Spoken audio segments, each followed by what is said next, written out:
Cet épisode commence avec David, qui déclare sa flamme à Juana. Mais cette dernière lui répond qu'elle n'aime pas jouer au double jeu.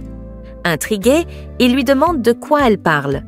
Juana explique alors qu'elle est reconnaissante pour tout ce qu'il a fait pour elle et qu'elle l'apprécie beaucoup, mais qu'ils sont amis, rien de plus. Ils savent tous les deux qu'elle a des sentiments pour Gabriel. David tente de la faire réfléchir, lui disant que les situations changent souvent et que parfois les amis peuvent devenir des amoureux. Il ajoute qu'il est prêt à tout pour elle, à tout sacrifier pour la protéger. Selon lui, l'amour qu'il ressent ne peut pas disparaître simplement parce qu'il n'est pas partagé. Juana lui répond qu'il est très spécial à ses yeux, mais David insiste en disant qu'elle prend de trop gros risques pour Gabriel et qu'elle se met sans cesse dans des situations inconfortables et douloureuses à cause de lui. Pendant ce temps, Josefina arrive chez elle accompagnée de Pepito et de Memi. Les enfants se plaignent que la fête était horrible. Pepito ajoute qu'il a très faim. Il confie que son ami Nicolas ne sera jamais heureux chez cette sorcière qui veut l'adopter. Josefina tente de le rassurer. Après tout ce qui s'est passé aujourd'hui, le père José ne pourra certainement pas accepter de confier Nicolas à cette femme. Peu après, Jenny arrive et Memo s'éclipse avec Pepito. Josefina, inquiète, demande à Jenny où se trouve Felipe. Jenny lui explique qu'il est resté avec Yadira. Aussitôt, Josefina s'irrite. C'est justement cette Yadira qui a lancé toutes les embrouilles à l'anniversaire. Elle veut aussi savoir qui était cette autre femme avec Felipe. Jenny répond que c'est une employée de la brasserie, que Felipe a rencontrée sur son lieu de travail. Au même moment, Felipe blâme Yadira. Il lui rappelle qu'ils ne sont pas engagés l'un envers l'autre.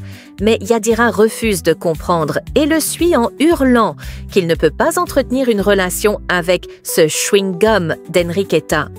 De son côté, Carlos confronte Enriqueta, lui disant qu'il ne la reconnaît plus. Elle a toujours été une femme stricte et respectable, mais désormais elle crée des scandales en public. Enriqueta s'excuse et explique qu'elle ne peut pas toujours contrôler les réactions des gens. Puis elle s'en va, suivie d'Inès. Dans un autre lieu, Amparo est folle de rage. Elle parle à Manuel de sa mère qu'elle trouve égoïste car elle flirte avec Camila. Chez Gabriel, c'est la confrontation. Il reproche à Paulin d'avoir organisé cette fête. Il lui rappelle qu'il n'a pas l'intention d'adopter Nicolas. Paulin l'interroge. A-t-il une autre manière de devenir père? A-t-il retrouvé la femme qui a été inséminée par erreur? Et pourquoi a-t-il arrêté les recherches? Elle insiste pour qu'ils lui disent enfin toute la vérité. Camilla, qui est aussi présente, leur demande de se calmer.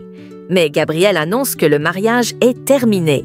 Il affirme avoir déjà déposé les papiers du divorce, demande à Paula de les signer au plus vite pour en finir avec cette histoire, puis quitte la pièce. Furieuse, Paula se tourne vers Camilla.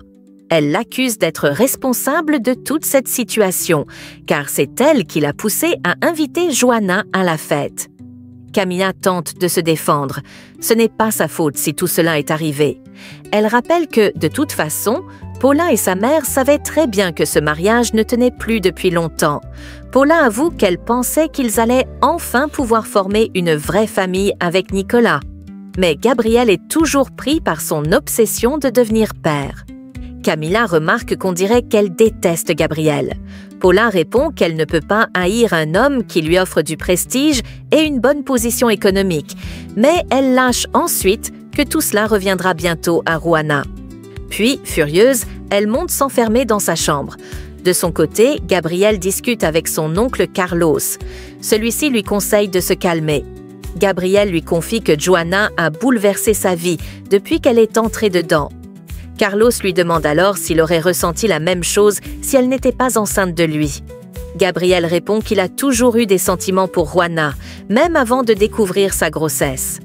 Carlos, toujours calme, lui conseille encore une fois de garder son sang-froid, puis s'en va.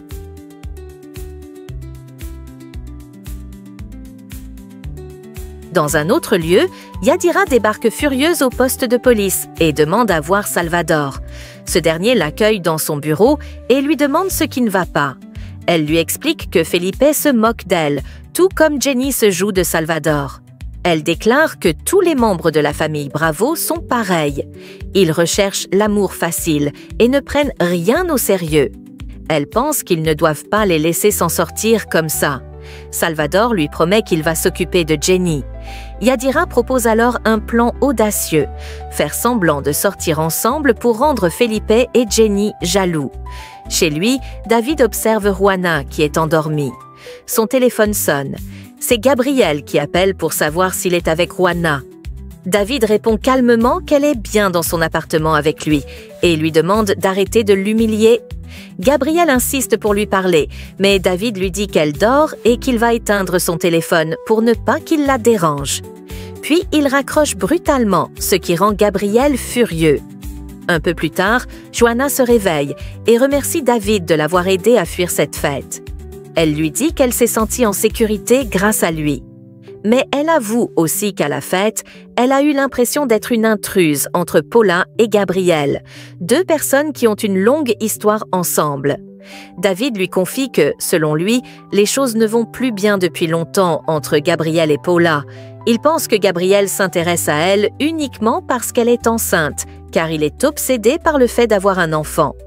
Juana admet qu'elle se sent étrange aussi.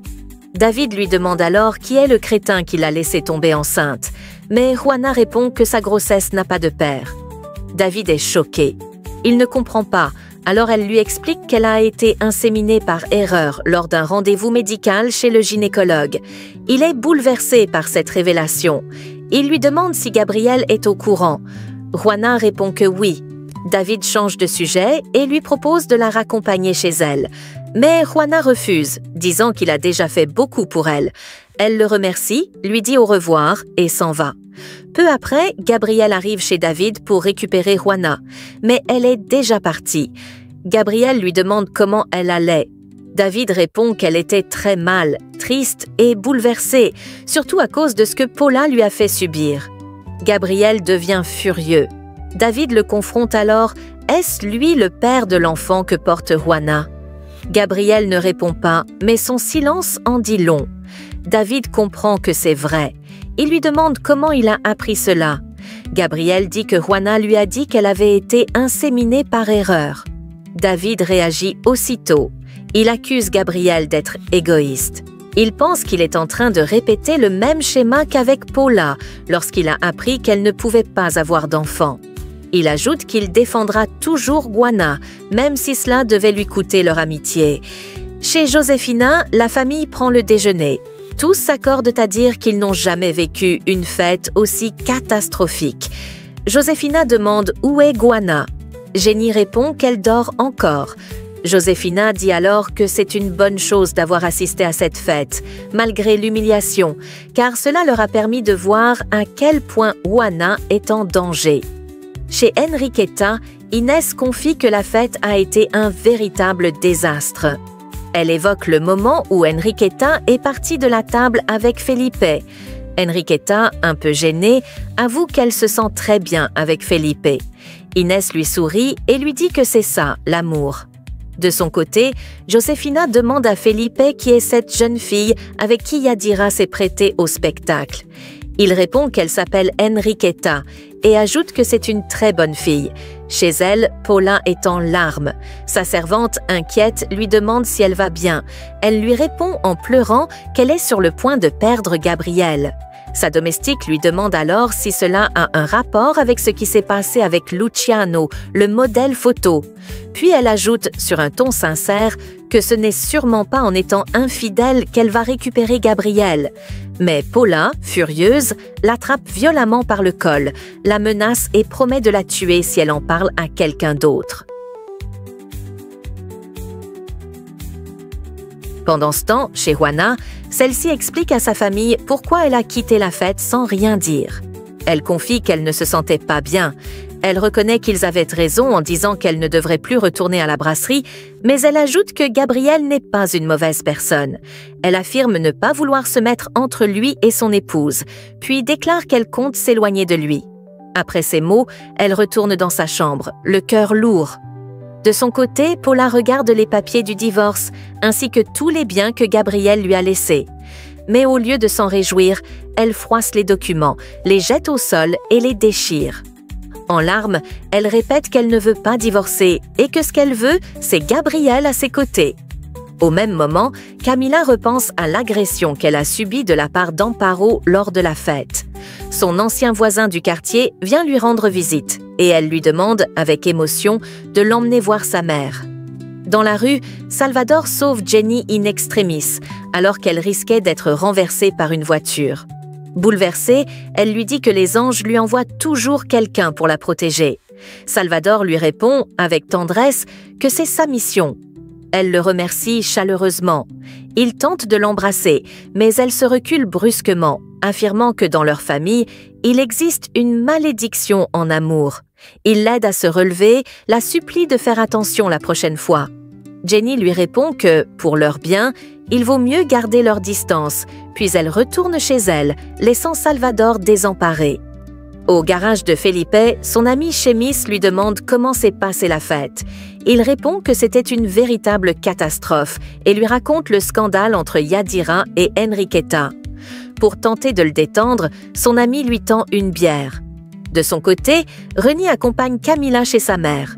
Cette dernière, aveugle, vit dans une vieille maison délabrée et manque même de nourriture. En découvrant les conditions dans lesquelles vit sa mère, Camila fond en larmes, submergée par l'émotion.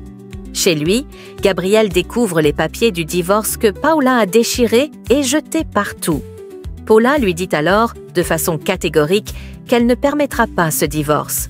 Gabriel l'accuse d'avoir été infidèle avec Luciano. Paula nie, affirmant que c'est Tania qui a inventé cette histoire. Mais Gabriel la corrige. Tania n'a rien dit. Il lui montre alors une vidéo provenant des caméras de surveillance de la maison. Face à l'évidence, Paula tente de se justifier en disant que tout cela est arrivé parce qu'il l'a abandonnée. Gabriel, blessé mais déterminé, lui répond qu'il va refaire sa vie avec Juana, puis commence à faire ses valises pour quitter la maison. Il se rend à l'hacienda, mais là-bas, il ne cesse de penser à Juana. Ses pensées sont confuses, mais son cœur semble avoir fait un choix. Pendant ce temps, Paula va voir Camila pour lui dire que Gabriel veut refaire sa vie avec Juana. Camila, au lieu d'être surprise, dit que cela prouve que leur plan a fonctionné. Johanna est tombée dans leur piège, comme elle l'avait prévu. Chez Josefina, Felipe annonce à sa mère et à sa sœur qu'il compte faire une surprise à Enriqueta. Il semble décidé à marquer son amour d'un geste sincère. À l'hacienda, Gabriel confie à Thomas et à son épouse qu'il veut divorcer de Paula. Ceux-ci ne sont pas surpris. Ils lui disent qu'ils savent bien qu'il n'a jamais aimé Paula et qu'il aime plutôt la femme avec qui il est venu à l'hacienda la dernière fois. Gabriel leur dit alors que c'est une fille formidable et qu'elle est celle qui lui conviendrait le mieux. Chez Paula, Amparo interpelle Camila. Elle lui demande comment elle ose revenir chez sa fille après tout ce qui s'est passé. Camila répond avec aplomb que Paula est son amie et qu'elle ne la laissera pas seule dans un moment aussi difficile.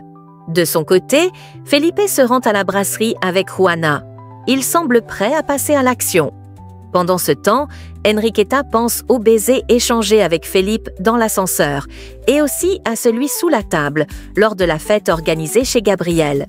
Les souvenirs la troublent, mais aussi la font sourire. Pendant qu'elle est absorbée par ses pensées, Felipe réussit à entrer dans son bureau, discrètement, pour y préparer sa fameuse surprise avant son arrivée.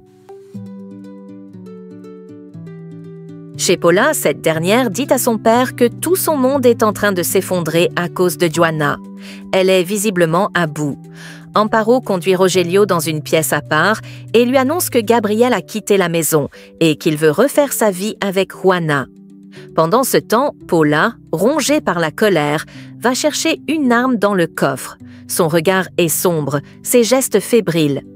De son côté, Gabriel appelle Juana. Elle ignore d'abord ses appels, puis finit par décrocher après plusieurs tentatives. Il s'excuse pour ce qui s'est passé la veille et lui dit qu'il a quitté la maison après avoir demandé le divorce à Paula,